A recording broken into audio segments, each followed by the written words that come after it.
Hello नमस्कार दोस्तों, मैं आपका दोस्त प्रकाश जोशी और आप सुन रहे हैं ना समझ की डायरी।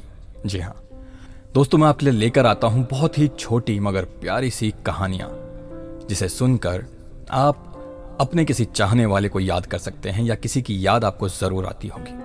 दोस्तों, मैं चाहता हूँ कि मेरी इन कहानियों को आपका प्यार मिले, आपका सपोर्ट मिले और इन कहानियों को आप अपने चाहने वालों को शेयर करें, ताकि मुझे भी एक हौसला मिले और मैं आपके लिए ऐसी ही ढेर सारी और नई नई कहानियां लेकर आऊं।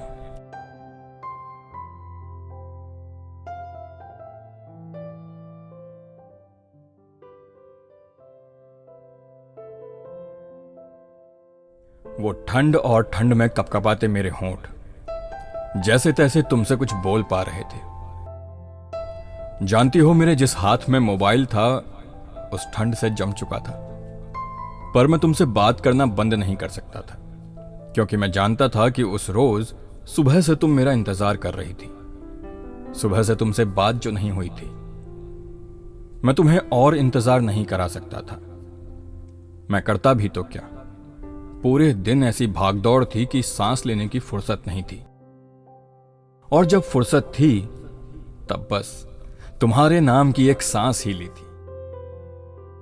वो तो भला हो उस चाय का, और भला हो उस चाय की केतली का, जिसने उस ठंड में भी तुमसे बात करने का समय दे दिया।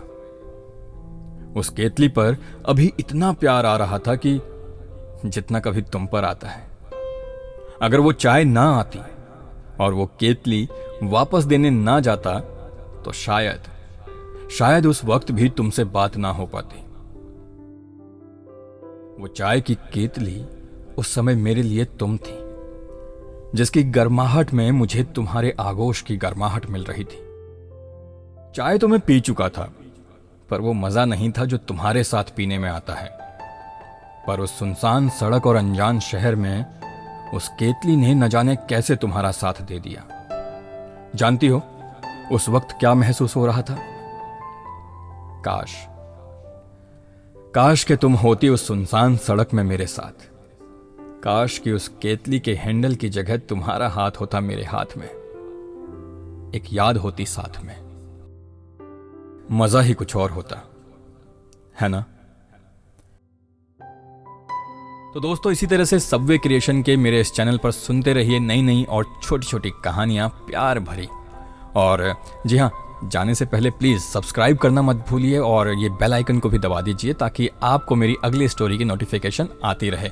दोस्तों, अगर आपका कोई सुझाव है तो आप उस सुझाव को कमेंट बॉक्स में लिख सकते हैं कि आपको किस तरह की कहानियां सुननी है, और मैं कोशिश करूंगा कि मैं उसी तरह की कहानियां आपके लिए लेकर आता रहूं।